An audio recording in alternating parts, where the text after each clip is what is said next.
स्वागत है आपका डिफेंस एग्जाम मास्टर पे। आज मैं लाइव आ रहा हूँ एक अपने बहुत ही प्यारे से जूनियर बच्चे के साथ जो एनडीए 150 कोर्स ज्वाइन कर रहा है। He is in the merit, he have clear the written exam, he has got recommended for SSB और अब जाएगा वो एसएसबी। क्लियर हो गया है, मेरिट आ चुकी है यूपीएससी की, उसमें उसकी रैंक सिक्योर हो चुकी है। तो उस सब के बारे में अपन बात करेंगे उदय से और जानेंगे कि उदय की क्या स्ट्रेटजी रही, किस तरीके से वो रिकमेंड हुआ, क्या चीज़ें उसने फॉलो करी और किस तरीके से हम बाकी सारे बच्चे उसको फॉलो करके रिकमेंडेशन ले सकते हैं। क्या क्या चीज़ें हैं जो तुम्हें उससे सीखने को मिलेंगी। This session is getting recorded, this will go on YouTube also. Please join us for this wonderful and amazing session with Uday Kumar, NDA topper अपना बच्चा। और आ चुका है उदय। हेलो भाई, तो मैं तुझे एक बार लाइव ले लेता हूँ। उदय को मैं अपने साथ एक बार रिक्वेस्ट कर रहा हूँ लाइव जाने की।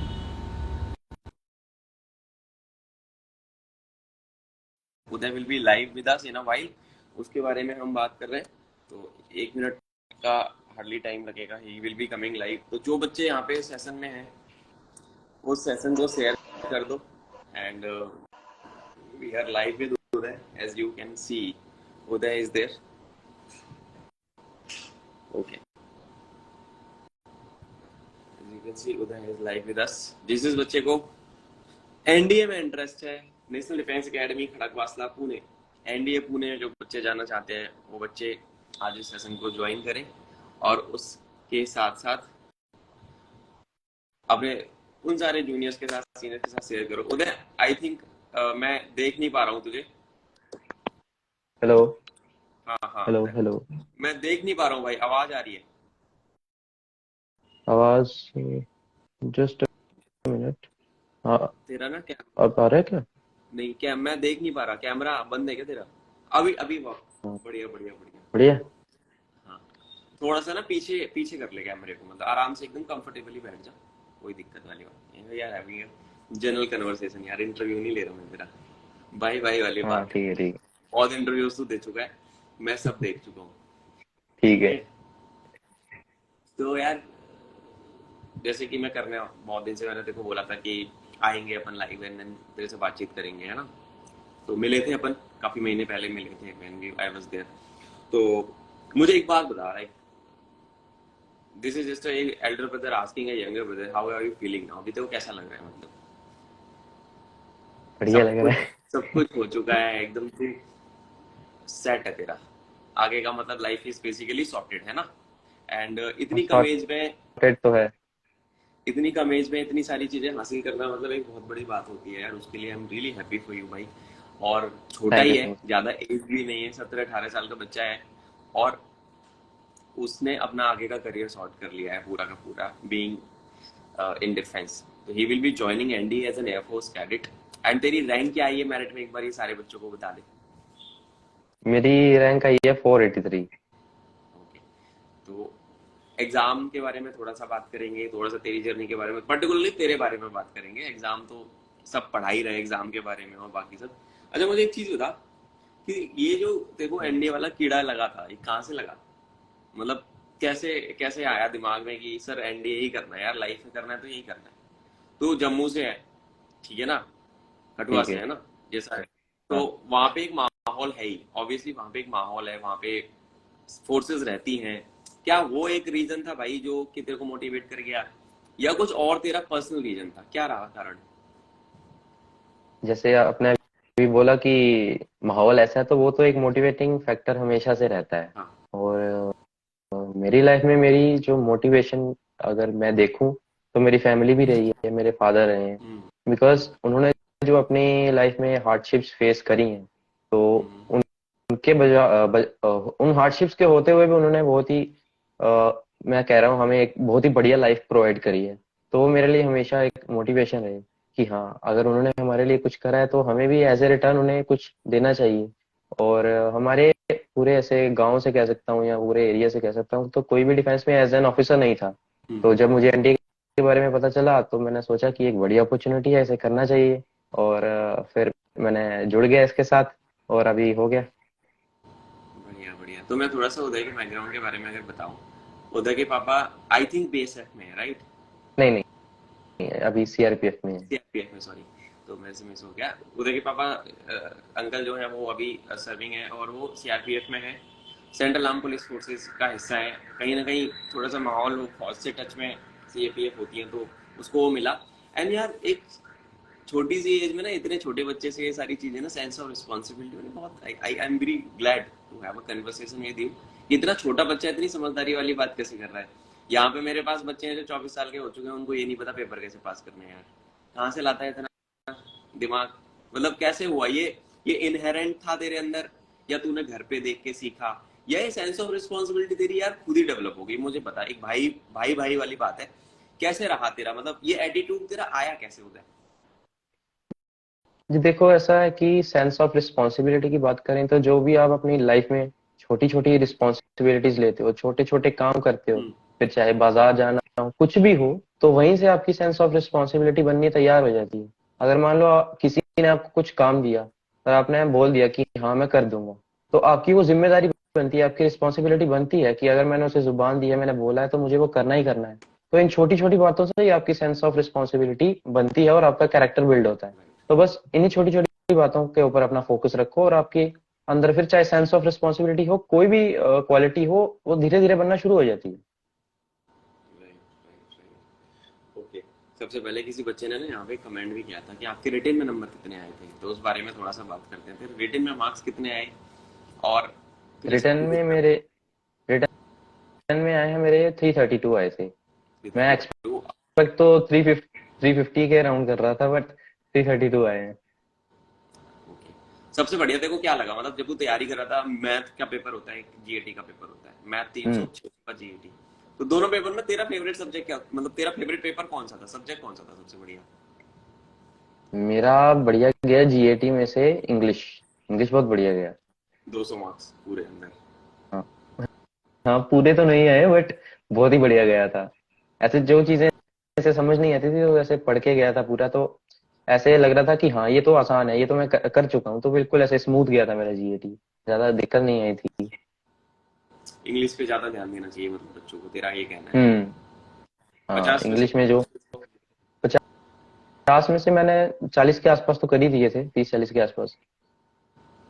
तो जो भी बच्चे सुन रहे हैं उदय को और मुझे, तो भाई जैसे कि उदय ने बोला कि अगर 600 मार्क्स का पेपर आ रहा है जीएटी का, 200 नंबर की इंग्लिश यानी 50 क्वेश्चन है, और इसने 40 के आसपास क्वेश्चन अगर ये बोल रहा है, तो आई थिंक इसकी एक्यूरेसी अच्छी थी, तभी ये शॉर्ट शॉर्ट रिटन में मार्क्स इतने ला और हाँ, पाया। हाँ साथ में जीएटी में एक चीज और होती है, जो साइंस होता है, हम्म। केमिस्ट्री फिजिक्स और बायो, राइट। वो इजी आती है, ज्यादा डिफिकल्ट नहीं आती, तो वो बहुत ही ज्यादा स्कोरिंग होती है।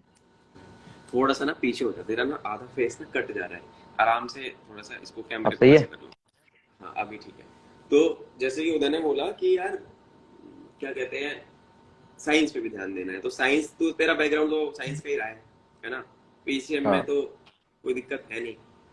तो जो बच्चे, अच्छा जो बच्चे नॉन साइंस के, वो क्या करें फिर यार, वो कैसे करें? नॉन साइंस ये भी। के तो क्योंकि हाँ, क्योंकि 10th तक तो सबने साइंस पढ़ी होती है, हम्म। 10th तक। और जो एनडीए में साइंस का अगर सवाल जो आते हैं, क्वेश्चंस आते हैं, तो वो मैक्सिमम 10th तक ही आते हैं।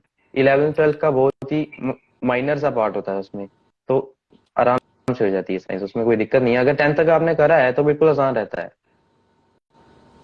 पढ़ाई में तू कैसा था बचपन से, मतलब एवरेज था, छस्सू आदमी था, एकदम टॉपर वाला बच्चा था, टॉप मारता था रोज?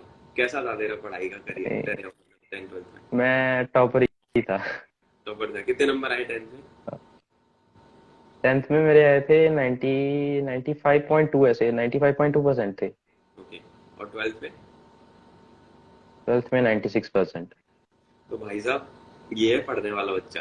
तो जो जो बच्चे एनडी वाले वो सोच रहे हैं कि 60 70% से मतलब यार पढ़ाई तो देखो करनी पड़ेगी, तुम क्लास 1 एंट्री के लिए जा रहे हो, और ये बच्चा अगर, मुझे कोई डाउट नहीं है कि उदय का रिटन एग्जाम क्वालिफाई कैसे हुआ, क्योंकि उसने मेहनत करी है, ये चीज उसको क्लियरली दैट इज एविडेंट। उसने मेहनत करी है, उसके नंबर ही बता दे रहे हैं 10 12 के। आई थिंक ये चीज तेरे इंटरव्यू ऑफिसर को भी इंप्रेस कर गई होगी जब तू एसएसबी में इंटरव्यू दे रहा होगा, क्योंकि नंबर पे तो कोई डाउट है ही नहीं, उन्होंने छेड़ा भी नहीं होगा तुझे ना? एसएसबी में ऐसा आया था नहीं नंबर पे कोई? कुछ नहीं, कि पढ़ाई के नहीं बारे नहीं, में उन्होंने कुछ बोला? कुछ नहीं पूछा।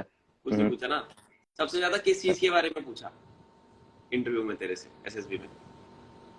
इंटरव्यू में उसने मेरी फैमिली के ऊपर बहुत फोकस करा, और मेरे फ्रेंड्स के ऊपर, और मेरे जो आसपास के पड़ोसी हैं उनके साथ मेरे रिलेशंस कैसे हैं, ऐसे इंट्रोस्पेक्ट कर रहा था कि मैं बाकियों के साथ कैसा हूँ।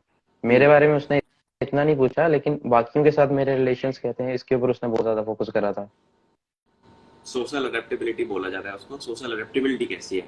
और 17 साल का हम्म। बच्चा है, मैच्योर मैच्योर है इतना कि उसको पता है चीजें क्या होती है, सेंस ऑफ रिस्पॉन्सिबिलिटी कैसी है। सेंस ऑफ रिस्पॉन्सिबिलिटी अगर यहाँ पे बच्चे जो भी मुझे सुन रहे हैं, सबसे पहले स्टार्ट तुम्हारे घर से ही होती है। आप पढ़ाई अगर कर रहे हो, अगर मम्मी पापा आपको स्कूल भेज रहे हैं, आपको कोचिंग करवा रहे हैं, जो भी करवा रहे हैं, तो आप उसको अगर ईमानदारी से उस पढ़ाई में भी नंबर ला रहे हो ना, that is also you are fulfilling your sense of responsibility, है ना? तो ऐसा नहीं कि तुम बंक मार दिए स्कूल कॉलेज और तुम सोच रहे हो कि हम अफसर बन जाएंगे, तो ये चीजें दिक्कत करती हैं बाद में। ये आपका करेक्टर बिल्ड करता है ना, आप कितने सिंसियर हो, ये करेक्टर वाली चीजें है। करेक्टर ऐसे बिल्ड होता है over a period of time, आप चीजें करते हो, वो चीजें आपके बिहेवियर में, पैटर्न में आ जाती हैं, and then you carry through it.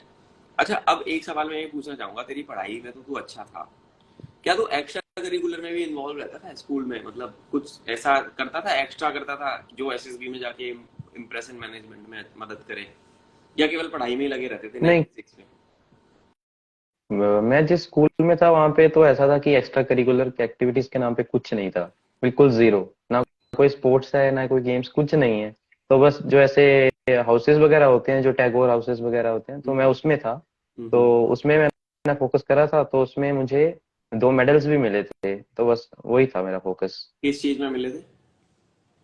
वही, जैसे टैगोर हाउस में होता है ना कि अलग अलग ड्यूटीज असाइन करी होती हैं हम्म। स्टूडेंट्स को, कि आपका ये काम है, आपका ये काम है। तो जो हम्म। वो बढ़िया से परफॉर्म करते हैं, तो उनको वो ऐसे एज ए रिवॉर्ड मेडल्स मिलते हैं, मतलब तो तूने ऐसा था। इनिशिएटिव लिया वहां पे जाके, मतलब ऐसा नहीं कि टाइम पास कर लिया तूने वहां पे? हाँ हाँ।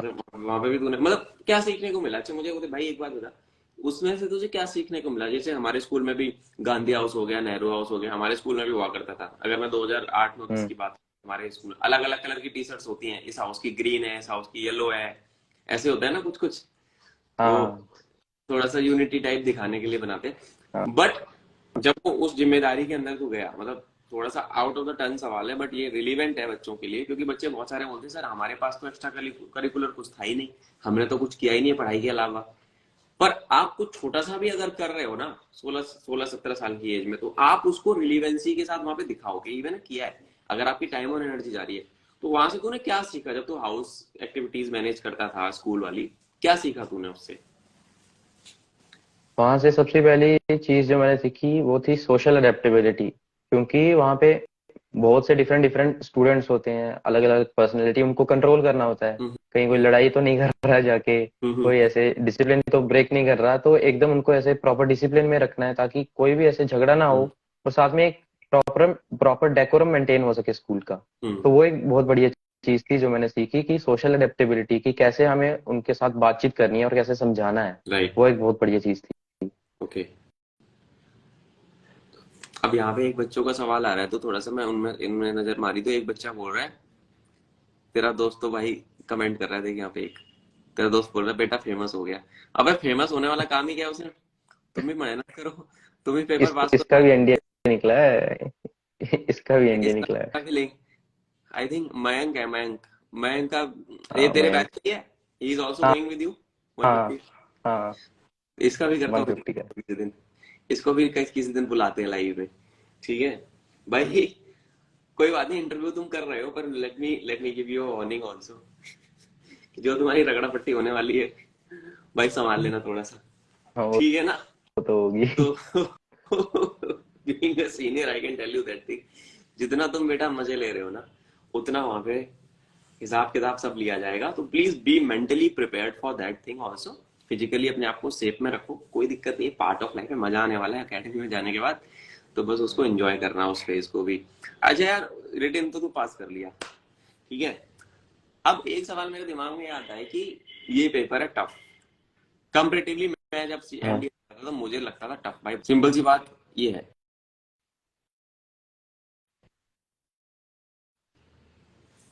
है ना? तो सिंपल सी बात है कि टफ पेपर है, यूपीएससी का एग्जाम है, मेहनत लगती है, दिमाग लगता है, एनर्जी लगती है, रिसोर्सेज लगती है। तू कितने घंटे पढ़ता था यार? कितने घंटे रोज कितने घंटे? सच सच बताइए। मेरा ये था कि दिन का अपना एक टास्क बना लो कि अच्छा। मुझे आज ये करना है। हाँ। तो उसमें चाहे जितने भी घंटे चले जाएं चले जाएं।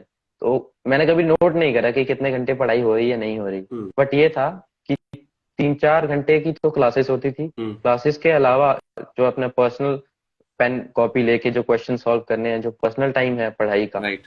वो राइट। मिनिमम टू मिनिमम मेरा 2-3 घंटे तो रहता ही था, मिनिमम। सेल्फ और स्टडी। मैक्सिमम तो, कोई लिमिट हाँ, नहीं मैक्सिमम है। तो बहुत गया है।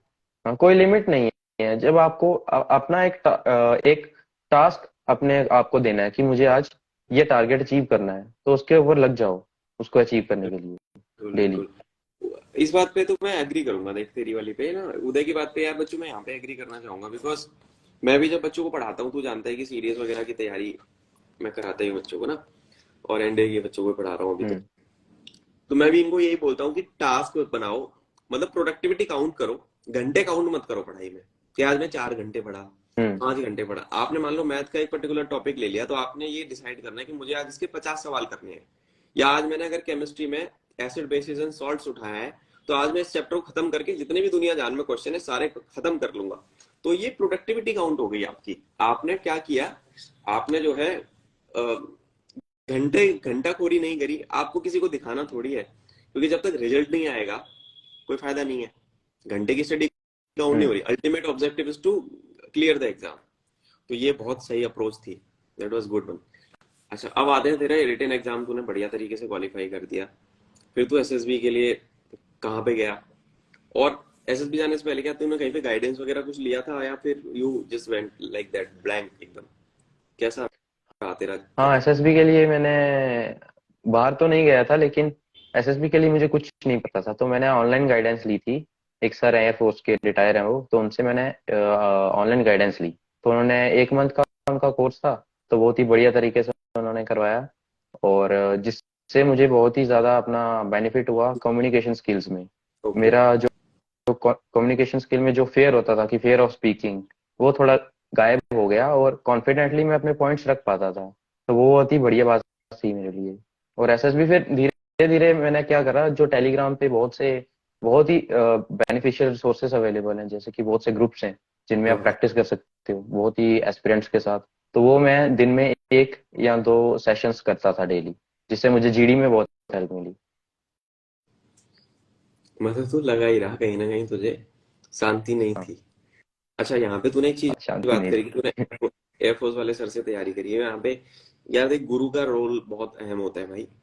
बहुत तो मैं ही थोड़ा ज्यादा। सा जानना चाहूंगा कि जो तूने तैयारी करी उनका, if you want to take the name also, तो we will give the due credit to sir as well, कि यस। सरकार, देख यार एसएसबी ये जो तैयारी कराता है भाई, सबसे बड़ा अहम योगदान मैं तो उन्हीं का मानता हूँ। रिटन तो आप अपनी मेहनत से पास करो, but SSB hmm. Is a different game all together. तो किससे तैयारी करी थी, कौन से सर हैं? तो अगर किसी और बच्चे को भी अच्छा गाइडेंस लेना होगा तो उनके पास जा सकते हैं, तो बता सकता है कुछ? हाँ, तो उनका नाम अमजद बशीर खान है उनका नाम। तो ओके। उनका एक यूट्यूब चैनल भी है, इंट्यूट एसएसबी करके। ऑलराइट।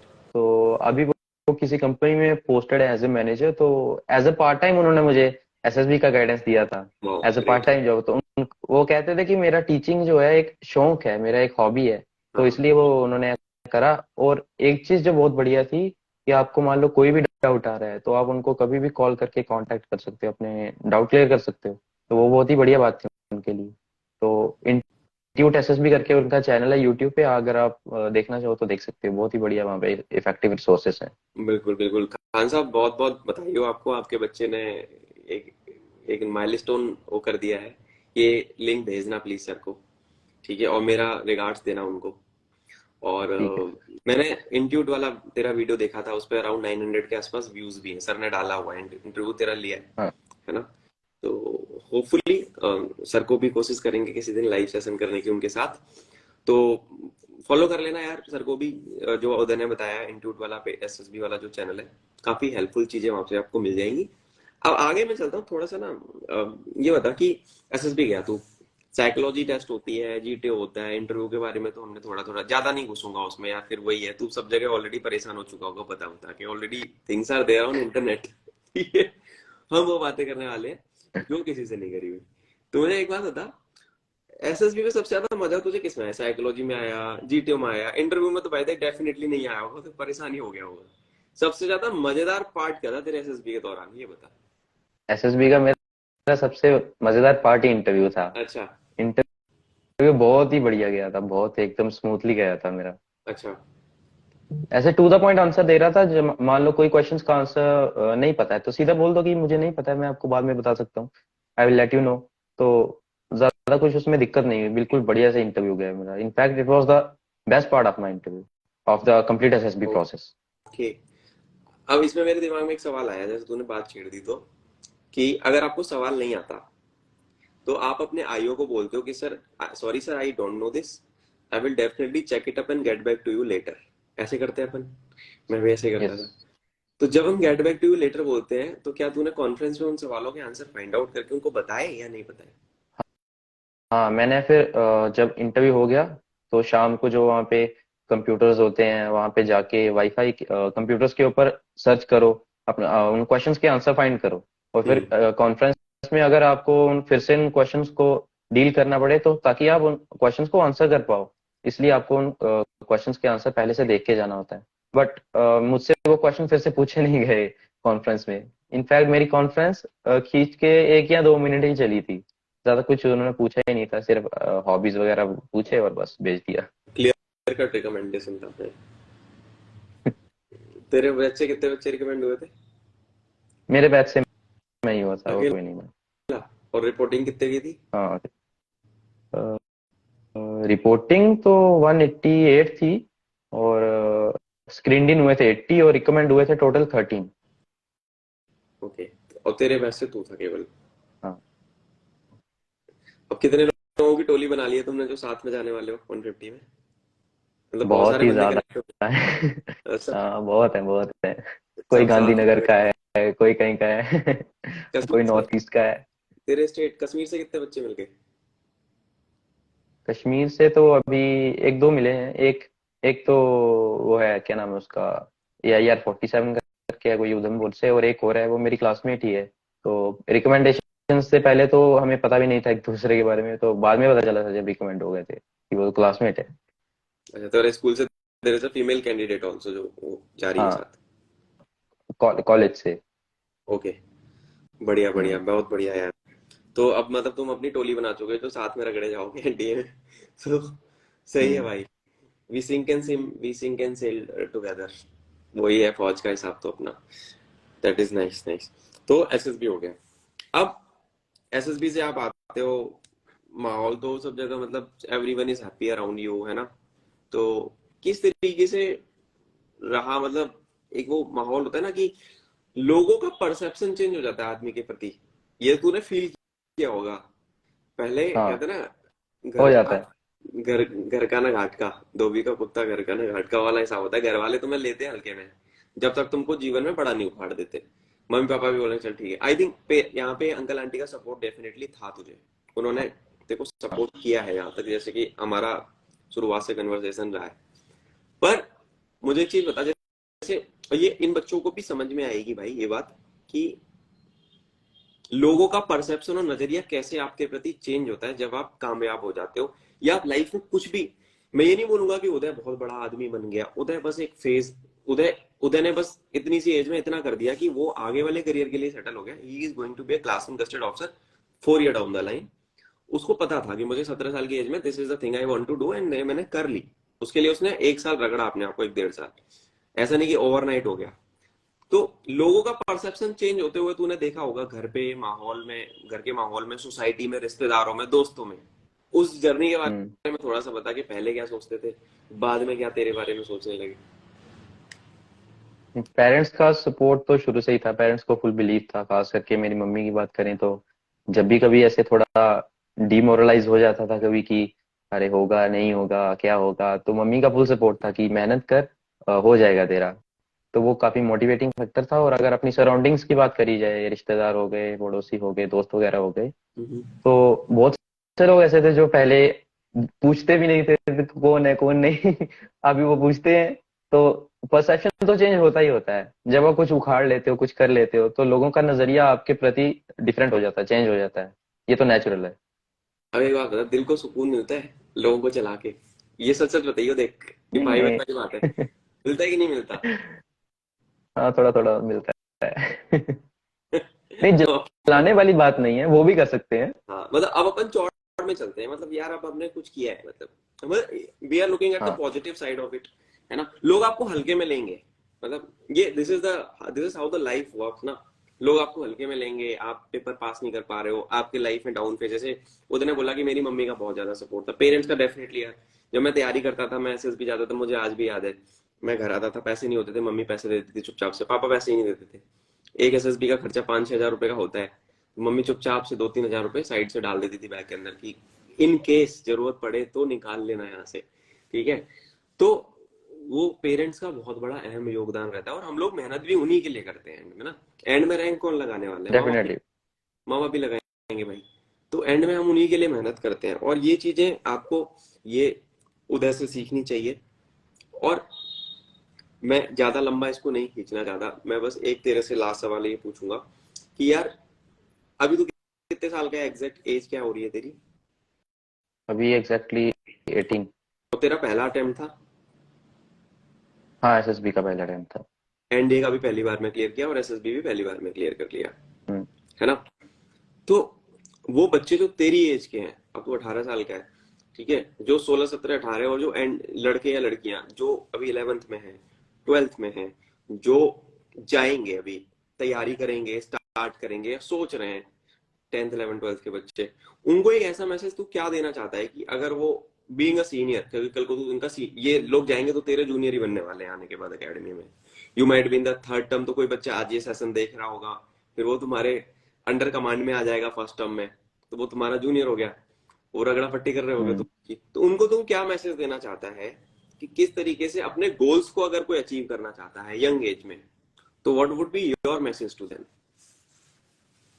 मेरा मैसेज तो यही था कि अगर मैं अपनी बात करूं, हम्म। तो प्रेपरेशन से पहले मेरा भी परसेप्शन यही था कि बहुत ही डिफिकल्ट एग्जाम है, बहुत ही ज्यादा कंपटीशन है, कैसे होगा कैसे नहीं होगा। तो सेल्फ डाउट तो आता ही आता था। हम्म। लेकिन जब प्रेपरेशन शुरू करी, हम्म। तो उसके बाद ये रियलाइज होना शुरू हो गया कि नहीं, बाकी लोग कर रहे हैं तो अपन भी कर सकते हैं। और जब आप बढ़िया से प्रेपरेशन करते हो, आपको उसके रिजल्ट्स दिखते हैं, आपको अपने अंदर प्रोडक्टिविटी दिखती है कि हाँ, मैं कुछ अचीव कर रहा हूँ, डेली के जो टास्क है उनको अचीव कर रहा हूँ। तो आपको एक पॉजिटिविटी आती है अंदर से। तो बस यही कहूंगा कि आपको कुछ भी डिमोटिवेट नहीं होना है। जब आप प्रिपरेशन शुरू कर रहे हो, तो डिमोटिवेट नहीं होना है कि बहुत कंपटीशन है, ऐसा है, नहीं होगा, होगा नहीं होगा। डिमोटिवेट बिल्कुल नहीं होना, बस अपने आप पर विश्वास रखना है, अपने आप पे पूरा ट्रस्ट रखना है और अपना 100% देना है, बस यही कहूंगा। अगर आपने अपना 100% दिया बिल्कुल सिंसियरली, तो आपको रिजल्ट डेफिनेटली मिलेंगे। बहुत बढ़िया बात बोली उदय ने। और इस बात को गांठ बांध के रख लो जेब के अंदर कि एक 18 साल का, 17-18 साल का, ये ज्यादा बड़ा नहीं है एज में। और आई थिंक ये रिलीवेंसी सीडीएस वाले बच्चों पे अप्लाई होगी, एफकेट वाले बच्चों पे भी, और एनडी वाले बच्चों पे तो खास तौर से। अब इतना छोटा बच्चा इतना ज्यादा मैच्योरिटी शो कर सकता है, तो तुम सब भी वो कर सकते हो जब इसने किया है। बस इसका एक ड्रीम तो था ही, पर इसकी जो सबसे अच्छी क्वालिटी क्या थी, इस बच्चे ने मेहनत करी। तो वो चीजें अपने अंदर, अगर आप उधर से कुछ टेक अवे लोगे, तो उधर से आप ले सकते हो सिंसियरिटी टुवर्ड्स द गोल, है ना, डेडिकेशन, कमिटमेंट, कि उसको करना था, उसने पढ़ाई में भी कहीं पे वो नहीं छोड़ा, उसने एग्जाम भी यूपीएससी को क्वालिफाई किया, and now he is all set for life to serve the nation. ठीक है भाई, तो ये सब था। हम लोग थे आज लाइव उदय के साथ, a very dear junior, and all the best यार तेरे को भाई। अकेडमी जाके अच्छे से ट्रेनिंग करनी है। Being a brother I can tell you, don't get injured in the academy. आराम आराम से ट्रेनिंग करनी है, be a good cadet there, है ना? और अच्छे से, प्यार से, मोहब्बत से आपको अपना टेन्योर वहां पे निकालना है, ठीक है? और जितना ज्यादा चीजों में इन्वॉल्व हो सकता है अकेडमी के अंदर जाके, जितने ज्यादा एक्स्ट्रा करिकुलर, अभी देखो तू बोल रहा था कि सर मेरे को स्कूल में कुछ था ही नहीं, भाई एनडीए में बहुत कुछ है, तू जा, हम्म। तू सब कुछ करना वहां पे जाके, जितना तेरे से हो पाए तू उतना करना, टेक कमांड, मतलब लीडरशिप रिस्पॉन्सिबिलिटीज हो गई, या बहुत सारी चीजें आएंगी तेरे रास्ते में, है ना? तो वहां पे भी जाके कुछ एम लेगा ना कि एकेडमी में जाके मुझे बेस्ट कैडेट बनना है या जो बनना है, और तू एयरफोर्स का पायलट बनेगा यार, ठीक है? तो अपने आप को उस चीज के लिए भी मेंटली प्रिपेयर करना कि, अच्छा एक बात आता, एक चीज बस before I and this thing, तूने फ्लाइंग चूज करी है, तू पीएपीटी क्लियर्ड है, तो हम्म। पीएबीटी कुछ ऐसा है क्या जो पहले से तैयारी करके जानी पड़ेगी, या फिर नेचुरल इंस्टिंक्ट से बंदा जाके क्लियर कर लेगा? नेचुरली नेचुरली रहो बस। बहुत इजी है, बहुत ही ज्यादा इजी है। बस छोटे मोटे रीजनिंग के क्वेश्चंस आते हैं, और क्वेश्चंस के पहले वो आपको बताते भी हैं कि करना कैसे है, पूरा क्लास वो होती गाइड है, करते हैं आपको। 1.5 घंटे क्लास हाँ, होती है क्लास पूरी की पूरी। होती है। हाँ, डेमो भी होता है जब आप क्वेश्चन अटेम्प्ट कर रहे हो, उससे पहले जैसे क्रिकेट में, गली क्रिकेट में होती है ना ट्रायल हम्म। बॉल, तो वहां पे भी ट्रायल बॉल मिलती है कि ट्राई कर लो पहले से ही। तो बिल्कुल ही इजी है वो, ज्यादा कोई दिक्कत की बात नहीं है। और जो उसमें बहुत से टेस्ट होते हैं, अगर एक आध टेस्ट बुरा भी गया तो उसमें भी कोई दिक्कत नहीं है। वो पहले से बोलते हैं कि यहाँ पे आपकी ओवरऑल परफॉर्मेंस जज की जाएगी, सिर्फ एक टेस्ट में आपकी परफॉर्मेंस जज नहीं की जाएगी। तो ऐसा होता है। पीएबीटी मैंने भी दिया था, and I I failed in PABT 2015 में। तो पीएबीटी में बस ये था कि मेरे साथ तो ब्लेंडर ये हुआ था कि मैंने पहले से उसकी भी तैयारी करी थी कहीं से जाके, बट मुझे नहीं लगता था कि उसकी तैयारी की जरूरत है, बिकॉज वहां पे कोई सीनियर एयरफोर्स पायलट आते हैं, वो आपको 1.5 से 2 घंटे पढ़ाएंगे पूरा सिस्टम। हम्म। ऑल्टीमीटर क्या होता है, टर्न इंडिकेटर क्या है, फिर आपको सीपीएसएस भी कराएंगे, आपका पीएबीटी भी कराएंगे, आपको सब कुछ पढ़ाते हैं। तो अगर आप नेचुरली भी जा रहे हो ना तो भी हो जाओगे पीएबीटी में क्लियर। बस आपका फोकस उस दिन वहां पे होना चाहिए, है ना? तो यही यही सारी चीजें हैं। तो भाई all the best for your journey in thank you so FBA, much. और मचाते रहो ऐसे ही बढ़िया से, गॉड ब्लेस यू भाई। और कीप इन टच, एंड ऐसे ही आते रहेंगे बच्चों हम लाइव सेशंस में अपने इन यंग बच्चों के साथ, अचीवर्स के साथ। This session will go on YouTube, you can watch it later as well. Jai Hind Uday, take care भाई। Jai Hind, thank you so much.